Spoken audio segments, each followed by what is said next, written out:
함께 읽으신 본문은 예수님께서 바리새인과 서기관 사이에서 안식일을 두고 논쟁하고 있는 장면입니다. 사실 이런 종류의 논쟁 혹은 갈등은 예수님의 생애 모든 순간에 항상 있었습니다.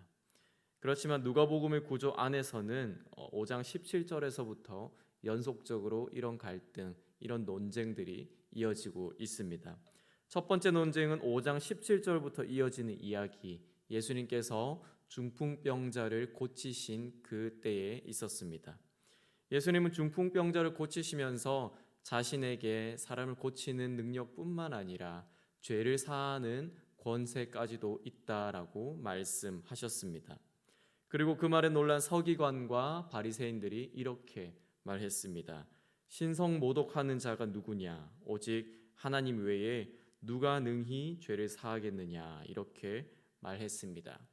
예수님이 그들이 알고 있는 것처럼 그저 나사렛의 예수라는 것뿐만 아니라 하나님의 아들이었다는 것을 인정하지 않고 그것을 알지 못하고 있는 장면입니다. 두 번째 논장은 5장 27절부터 이어지는 이야기, 예수님께서 세리였던 레위를 제자로 부르실 때 있었습니다.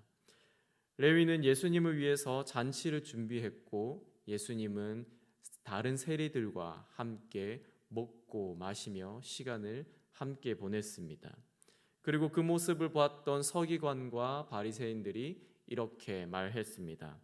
너희가 어찌하여 세리와 죄인과 함께 먹고 마시느냐?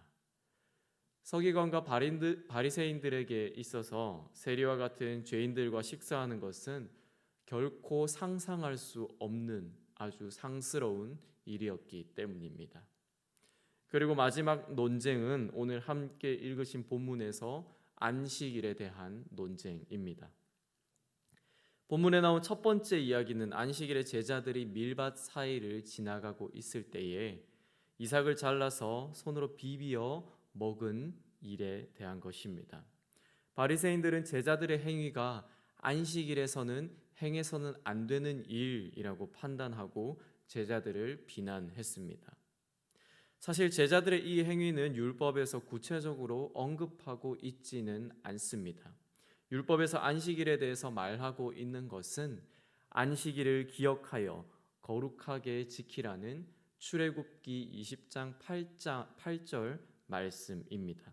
조금 더 구체적으로는 그날에 일하지 않고 쉬라는 것입니다.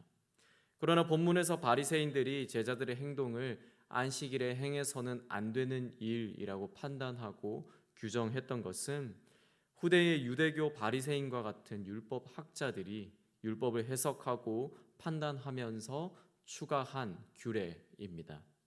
그런데 예수님은 바리새인들의 관점에 동의하지 않으시고 그들의 비난에 대해서 다윗의 이야기를 들며 반박하셨습니다. 다윗도 제사장들에게만 허락된 성전의 진설병을 먹고 또 함께한 자들과도 함께 나누어 먹었다라는 것입니다. 사무엘상 21장 말씀을 보면 다윗이 제사장에게 성전의 진설병을 달라고 요구합니다. 그리고 제사장은 너희가 여자를 가까이 하지 않았다면 내가 그것을 너희에게 주겠다라고 말합니다. 그리고 실제로 그것을 주었습니다. 이때 하나님의 어떠한 심판도 없었습니다. 성경에 보면 성전 안에서 잘못했을 때에 또 거룩함을 잃었을 때에 하나님의 심판을 받는 장면들을 우리가 보아왔습니다. 그러나 이 상황에서는 그런 일들이 결코 없었습니다. 그러면 예수님의 말씀이 의미하는 것이 무엇입니까? 다윗도 그렇게 율법을 어겼으니 나의 제자들도 또 너희들도 율법을 어겨도 된다라고 말씀하시는 것입니까? 그렇지 않습니다. 비록 다윗이 성전의 규례를 어기긴 했지만 목숨을 잃을 정도로 굶주렸던 사람들이 더 중요하다는 말씀입니다. 사람이 임의로 하나님의 율법을 해석하고 판단하여서 만든 규정보다 사람의 생명이 더 중요하다는 것입니다. 율법과 생명이라는 두 개의 가치가 한 시간에 서로 충돌하였을 때에 생명이 더 중요하다는 말씀입니다. 하나님의 마음이 거기에 있다는 것을 예수님은 보여주고 있습니다. 두 번째 이야기는 예수님께서 안식일에 손 마른 사람을 고치신 것에 관한 내용입니다.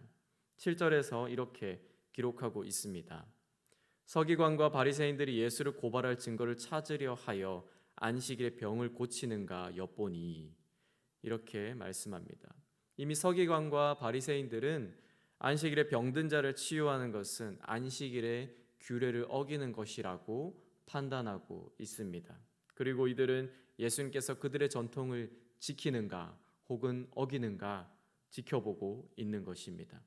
그런데 예수님은 그런 생각을 하고 있는 자들의 마음을 간파하시고 도리어 그들에게 묻습니다.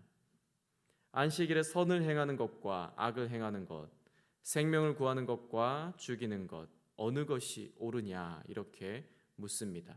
그리고 그들의 대답은 듣지 않으시고 손 마른 자를 고치심으로 예수님은 무엇이 옳은 것인지, 무엇이 바른 것인지 대답하십니다. 생명이 더 중요하다는 것입니다. 사람이 의무로 율법을 해석하고 판단하여 만든 규정보다 고통 중에 있는 자를 구원하는 일, 질병 중에 있는 자를 낫게 하는 일이 안식일에 더 합당하다는 말씀입니다. 예수님께서 행하신 일과 말씀을 통해서 우리가 알 수 있는 것이 무엇입니까?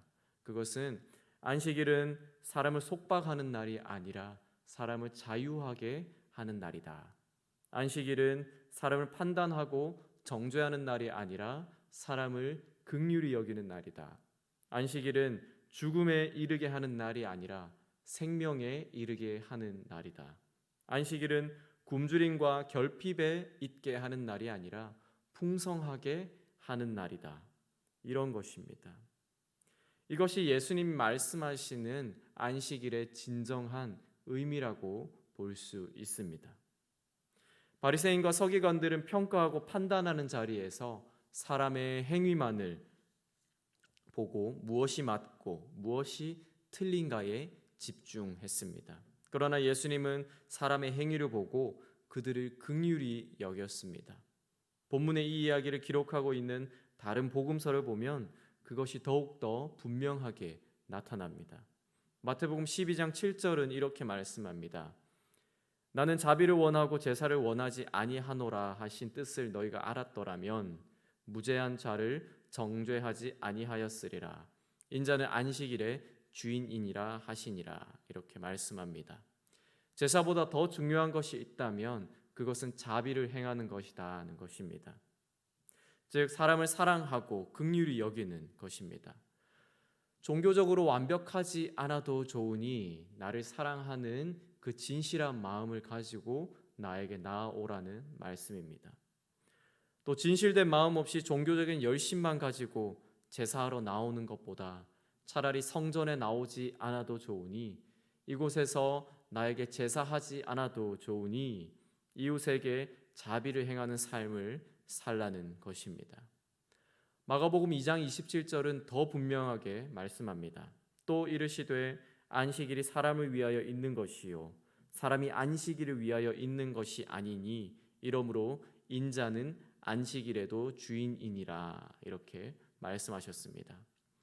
하나님은 우리를 위해서 안식일을 주셨지 안식일을 지키게 하기 위해서 우리를 창조하지 않으셨습니다. 바리새인들은 안식일에 사람이 하지 말아야 하는 그 행위에만 집중했지만 사실 안식일은 사람을 위해서 존재하는 것입니다. 사람을 회복되게 하고 힘을 얻게 하며 은혜를 누리게 하는 날이 곧 안식일인 것입니다. 그러므로 굶주린 자를 먹이고 병든 자를 고치는 것이 안식일에 있어야 하는 진정한 행위들이다라고 볼 수 있는 것입니다. 바리새인이 알고 있었던 그 율법은 아무런 잘못이 없습니다. 율법은 결코 차갑지 않습니다. 그것은 하나님에게서 나온 하나님의 말씀이기 때문에 사람을 살릴 만큼 따뜻한 것입니다. 문제는 사람에게 있습니다. 사람이 하나님의 마음을 온전히 알지 못하고 그것에 집중하지 못하면 율법을 이해하고 해석하며 판단하는 과정에서 하나님의 그 따뜻함이 사라지게 됩니다. 율법을 적용하는 과정에서 하나님의 마음 보이지 않고 사람의 악함만 드러나고 나타나게 되는 것입니다. 누가복음 11장 46절에서 예수님께서도 율법 교사들에게 이렇게 말씀하셨습니다. 화 있을진저 또 너희 율법 교사여, 지기 어려운 짐을 사람에게 지우고 너희는 한 손가락도 이 짐에 대지 않는도다. 바리새인과 서기관들은 율법의 참된 정신은 잊은 채 이렇게 판단하고 정죄하는 수단으로만 율법을 사용했던 것입니다. 서기관과 바리새인들에게 있어서 회당에 손 마른 자는 갑자기 나타난 사람이 아니었을 것입니다. 오랜 세월 동안 그들이 알고 있었던 사람이었을 것입니다. 그런데 그들은 병자의 고통에는 관심이 없습니다. 병이 나았음에도 불구하고 함께 기뻐하지도 축하해 주지도 않습니다. 선을 행하기보다 어떻게 하면 죄 없는 예수님을 고소할까, 생명을 살리기는커녕 어떻게 하면 죽일까 생각하고 고민합니다. 거룩한 안식일에 하나님 앞에서 스스로 옳다, 스스로 바르다, 스스로 거룩하다 여겼던 그들이 가졌던 생각, 그들이 했던 행동들인 것입니다. 우리는 어떻습니까?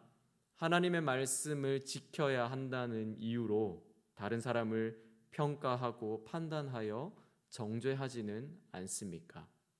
또 하나님의 말씀을 향한 열심이 나와 다른 사람을 상처와 실족과 죽음으로 내몰지는 않습니까?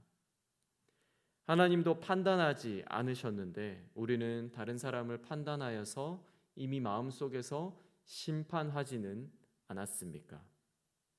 혹시 우리 삶에서 이런 모습들이 있었다면 이제는 우리가 이런 길에서 돌이킬 수 있기를 소원합니다.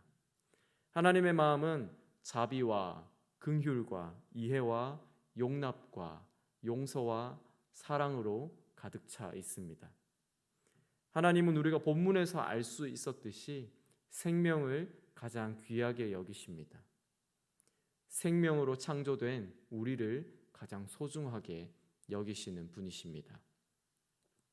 우리 마음에 이 하나님의 마음, 그 율법의 정신이 있을 수 있기를 바랍니다. 단순히 성경 지식으로만 우리를 가득 채우는 것이 아니라 긍휼히 여기시고 선을 베푸시는 하나님의 그 마음이 우리를 충만케 하고 우리를 풍성하게 할 수 있기를 바랍니다. 그래서 우리가 하나님의 말씀을 우리 삶에서 행하고 적용하고 실천할 때에 우리의 삶에 하나님의 안식이 충만하고 그래서 우리가 하나님의 안식 안에 거할 수 있게 되기를 소원합니다. 그리고 그것뿐만 아니라 우리가 있는 모든 곳에서 하나님의 안식이 우리를 통해서 흘러갈 수 있게 되는 일들이 우리 삶에 있게 되기를 소원합니다. 그런 하루가 되는 우리 모든 동네 제일교회 성도님들이 되시기를 소원합니다. 함께 기도하시겠습니다.